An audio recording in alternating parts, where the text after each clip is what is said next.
Hello, good morning, नमस्कार। मैं निशा Trivedi Gurukul competition classes के इस यूट्यूब चैनल पर आप सभी का हार्दिक स्वागत करती हूँ। डियर स्टूडेंट्स, कैसे हैं आप सभी?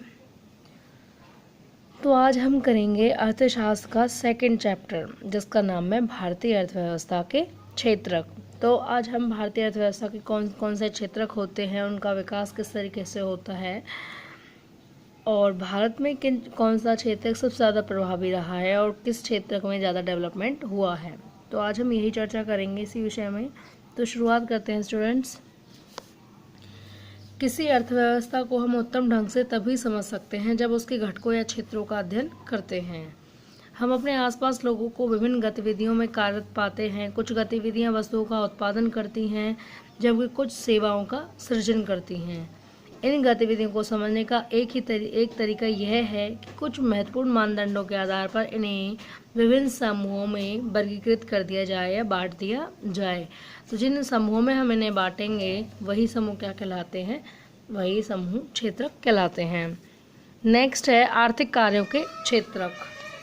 तो आर्थिक कार्यों के क्षेत्रक कौन से हैं? आर्थिक गतिविधियों को 3 क्षेत्रकों में बांटा जा सकता है। ये आर्थिक क्रियाएं हो गई, 3 क्षेत्रकों में विभाजित कर दिया गया। पहली हो गई प्राथमिक क्षेत्रक। प्राथमिक पहला, दूसरा द्वितीयक क्षेत्रक, तीसरा तृतीयक क्षेत्रक। प्राथमिक क्षेत्रक को प्राइमरी, द्वितीयक को सेकेंडरी और तृतीयक को टर्शियरी भी बोलते हैं। ठीक है। तो प्राथमिक क्षेत्रक में क्या क्या आता है? कृषि हो गया, पशुपालन, वानिकी, मत्स्य पालन, मुर्गी पालन, खनन। कृषि, पशुपालन, वानिकी, मत्स्य पालन, मुर्गी पालन, खनन, ये सभी प्राथमिक क्षेत्र के अंतर्गत आते हैं।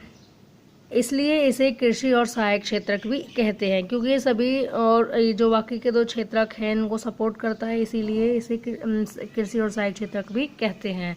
द्वितीयक क्षेत्रक, उत्खनन और विनिर्माण उद्योग। द्वितीयक क्षेत्रक में क्या क्या आता है? उत्खनन और विनिर्माण यानी कि मैन्युफैक्चरिंग यानी कि उत्पादन उद्योग, ये द्वितीयक क्षेत्रक में आता है। इसलिए ये उद्योगों से जुड़ा हुआ है, क्योंकि उद्योगों में उत्पादन होता है, इसलिए द्वितीयक क्षेत्रक को औद्योगिक क्षेत्रक भी कहा जाता है। नेक्स्ट है तृतीयक क्षेत्रक। तृतीयक क्षेत्रक में व्यापार, परिवहन, बीमा, बैंकिंग, संचार, शिक्षा, स्वास्थ्य, पर्यटन सेवाएं इत्यादि आते हैं।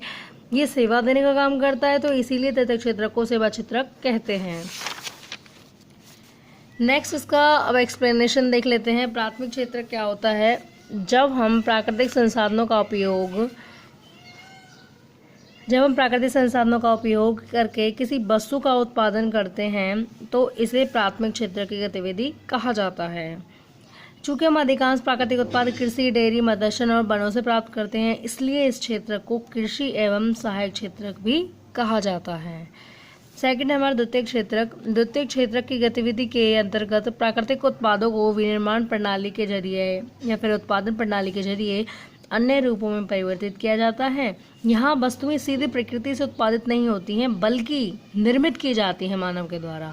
यही क्षेत्रक विभिन्न प्रकार के उद्योगों से जुड़ा है, इसलिए इसे औद्योगिक क्षेत्रक भी कहा जाता है। तीसरा है तृतीयक क्षेत्रक। यह क्षेत्रक प्राथमिक और द्वितीयक क्षेत्रक के विकास में मदद करता है। तो ये एक मीडिएटर का रोल प्ले करता है तृतीयक क्षेत्रक। यह क्षेत्रक प्राथमिक और द्वितीयक क्षेत्रक के विकास में मदद करता है। ये गतिविधियां वस्तुओं की बजाय सेवाओं का सृजन करती हैं। तृतीयक क्षेत्रक की गतिविधियां वस्तुओं का उत्पादन ना करके सेवाओं का सृजन करती हैं, इसलिए इसे सेवा क्षेत्रक भी कहा जाता है। सेवा क्षेत्र में कुछ ऐसी भी अपरिहार्य या फिर आवश्यक सेवाएं हैं जो प्रत्यक्ष रूप से वस्तुओं के उत्पादन में सहायता नहीं करती हैं। कहने का मीन्स ये है कि ये सेवाएं देती हैं परंतु सेवा क्षेत्रक में काउंट नहीं होती हैं। जैसे शिक्षक हो गए, डॉक्टर, नाई, मोची, वकील जैसे व्यक्तिगत सेवाएं उपलब्ध कराने वाले लोगों की आवश्यकताएं होती हैं। अब है तीनों क्षेत्रकों की तुलना। प्राथमिक, द्वितीयक और तृतीयक क्षेत्र के विविध उत्पादन कार्यों में से काफ़ी अधिक मात्रा में वस्तुओं और सेवाओं का सृजन हुआ है, उत्पादन होता है। साथ ही इन क्षेत्रकों में काफ़ी अधिक संख्या में लोग वस्तुओं और सेवाओं के उत्पादन के लिए काम करते हैं। ठीक है। तो अब प्रत्येक क्षेत्र की विविध वस्तुओं और सेवाओं की हम गणना कैसे करते हैं और कुल उत्पादन को कैसे निकालते हैं, कैसे जानते हैं? हमें कैसे पता चलेगा कि एक देश में कितना उत्पादन हो रहा है? तो सकल घरेलू उत्पाद होता है, जानने के लिए सकल घरेलू उत्पाद जिसे इंग्लिश में ग्रॉस डोमेस्टिक प्रोडक्ट भी बोलते हैं। तीनों क्षेत्रकों के उत्पादनों के योगफल को देश का सकल घरेलू उत्पाद कहते हैं। या फिर एक और भी अच्छे तरीके से परिभाषा है इसकी, यह किसी देश के भीतर किसी विशेष वर्ष में उत्पादित सभी अंतिम वस्तुओं और सेवाओं का मूल्य है। तो जीडीपी क्या है? यह किसी देश के भीतर किसी विशेष वर्ष में उत्पादित सभी अंतिम वस्तुओं और सेवाओं का मूल्य है। सकल घरेलू उत्पाद अर्थव्यवस्था की विशालता प्रदर्शित करता है। तो यही होती है जीडीपी। भारत में सकल घरेलू उत्पाद मापन जैसा कठिन कार्य केंद्र सरकार के मंत्रालय द्वारा किया जाता है। यह मंत्रालय राज्यों एवं केंद्र शासित क्षेत्रों के विभिन्न सरकारी विभागों की सहायता से वस्तुओं और सेवाओं की कुल संख्या और उनके मूल्य से संबंधित सूचनाएं एकत्र करता है और तब जीडीपी का अनुमान करता है। अब इन क्षेत्रकों में कुछ परिवर्तन हुए, वो परिवर्तन क्या हैं? क्षेत्रकों में ऐतिहासिक परिवर्तन। अधिकांश विकसित देशों के इतिहास में यह देखा गया है कि विकास की प्रारंभिक अवस्थाओं में प्राथमिक क्षेत्रक ही आर्थिक सक्रियता का सबसे महत्वपूर्ण क्षेत्रक रहा है। जैसे जैसे कृषि प्रणाली विकसित होती गई अर्थात परिवर्तित होती गई, वैसे वैसे कृषि क्षेत्रक समृद्ध होता गया और पहले की तुलना में अपेक्षाकृत अधिक उत्पादन होता गया। अनेक लोग कार्य करने लगे, दूसरे कार्य करने लगे, शिल्पियों और व्यापारियों की संख्या में वृद्धि होती गई, खरीदने बेचने की गतिविधियों में कई गुना बढ़ोतरी हुई, परंतु फिर भी अधिकांश लोग प्राथमिक क्षेत्र में ही रोजगार करते थे। कुछ वर्षों के पश्चात विनिर्माण की नवीन प्रणाली के प्रचलन से नए नए कारखाने खुलने लगे। यहाँ पर लोग भारी संख्या में काम करने लगे। कुल उत्पादन एवं रोजगार की दृष्टि से द्वितीयक क्षेत्र सबसे महत्वपूर्ण होता गया। यानी कि हमने देखा कि किस तरीके से पहले तो प्राथमिक क्षेत्र में लोग लगे हुए थे, उसकी भूमिका ज़्यादा होती चली गई, लेकिन धीरे धीरे जैसे द्वितीयक क्षेत्र में जब कारखाने खुलने लगे तो मजदूरों की संख्या भी, मजदूरों की डिमांड बढ़ने लगी, तो लोग वहाँ काम करने जाने लगे। तो इस तरीके से द्वितीयक क्षेत्र का रोल बढ़ने लगा। अतः समय के साथ विकसित देशों में द्वितीयक क्षेत्र से तृतीयक क्षेत्र की ओर पुनः बदलाव हुआ। कुल उत्पादन की दृष्टि से सेवा क्षेत्र का महत्व बढ़ गया। अधिकांश श्रमजीवी लोग सेवा क्षेत्र में ही नियोजित हैं। जो श्रम करते हैं वो लोग सेवा क्षेत्र में हैं। अतः प्रश्न उठता है कि भारत में तीनों क्षेत्रकों का कुल उत्पादन और रोजगार कितना है? भारत में क्या स्थिति है? भारत में प्राथमिक, द्वितीयक और तृतीयक क्षेत्र उत्पादन में तृतीयक क्षेत्र का बढ़ता महत्व। वर्ष 1970 से 71 और 2010 से 11 के बीच 40 वर्षों में यद्यपि सभी क्षेत्रकों में उत्पादन में वृद्धि हुई है, परंतु सबसे अधिक वृद्धि तृतीयक क्षेत्र के उत्पादन में हुई है। 2010 से 11 में भारत में प्राथमिक क्षेत्र को प्रतिस्थापित करते हुए तृतीयक क्षेत्र सबसे बड़े उत्पादक क्षेत्र के रूप में उभरा। भारत में तृतीयक क्षेत्र इतना महत्वपूर्ण कैसे हो गया? और ये प्रश्न उठता है। इसके कई कारण हो सकते हैं। तो भारत में तृतीयक क्षेत्र के महत्वपूर्ण होने के पीछे कुछ कारण हैं। ये कारण कौन से, इन्हें देखेंगे। किसी भी देश में अनेक सेवाओं जैसे अस्पताल, शैक्षिक संस्थाएं, डाक एवं तार सेवा, थाना कचहरी, ग्रामीण प्रशासनिक कार्यालय, नगर निगम इत्यादि की आवश्यकता होती है। ठीक है, स्वाभाविक है, इन्हें बुनियादी सेवाएं माना जाता है।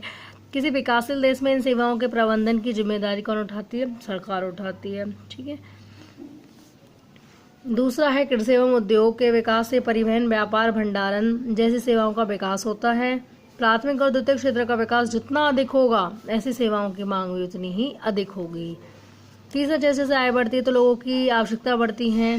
कुछ लोग अन्य सेवाओं जैसे रेस्तरां, पर्यटन, शॉपिंग, निजी विद्यालय, व्यावसायिक प्रशिक्षण इत्यादि की मांग शुरू कर देते हैं। नगरों में इस तरीके के परिवर्तन भी दिखाई देते हैं। फोर्थ पॉइंट, विगत दशकों में सूचना और संचार प्रौद्योगिकी पर आधारित कुछ नवीन सेवाएं महत्वपूर्ण एवं आवश्यक हो गई हैं।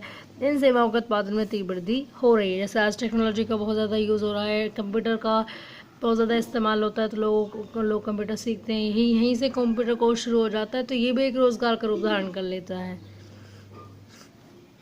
अंततः हमें यह भी याद रखना चाहिए कि सेवा क्षेत्र की सभी सेवाओं में समान रूप से समृद्धि नहीं हो रही है। भारत में सेवा क्षेत्र कई तरह के लोगों को नियोजित करते हैं। एक तरफ तो उन सेवाओं की संख्या सीमित है जिसमें अत्यंत कुशल और शिक्षित श्रमिकों को रोजगार मिलता है। दूसरी तरफ बड़ी संख्या में लोग छोटी छोटी दुकानों, मरम्मत कार्यों, परिवहन जैसी सेवाओं में लगे हुए हैं, क्योंकि उनके पास कोई अन्य वैकल्पिक अवसर नहीं है। इस कारण सेवा क्षेत्र के केवल कुछ भागों का ही महत्व बढ़ रहा है।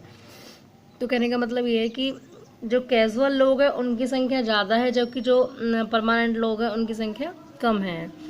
अब प्रश्न उठता है कि अधिकांश लोग कहाँ पर नियोजित हैं। भारत के संदर्भ में एक उल्लेखनीय तथ्य यह है कि यद्यपि सकल घरेलू उत्पाद में तीनों क्षेत्रकों की हिस्सेदारी में परिवर्तन हुआ है, फिर भी रोजगार में ऐसा ही परिवर्तन नहीं हुआ है। आज भी प्राथमिक क्षेत्रक में सबसे बड़ा नियोक्ता है। कारण यह है कि द्वितीयक और तृतीयक क्षेत्रक में रोजगार के पर्याप्त अवसरों का सृजन नहीं हुआ है।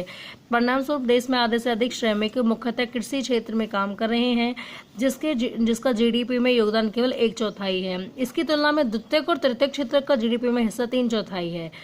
सबसे ज्यादा लोग लगे हुए हैं कृषि क्षेत्र में, और जिसका योगदान जीडीपी में कितना है, 1/4, जबकि द्वितीयक और तृतीयक क्षेत्र का जीडीपी में हिस्सा 3/4 है और उसको कम रोजगार सृजन कर रहा है।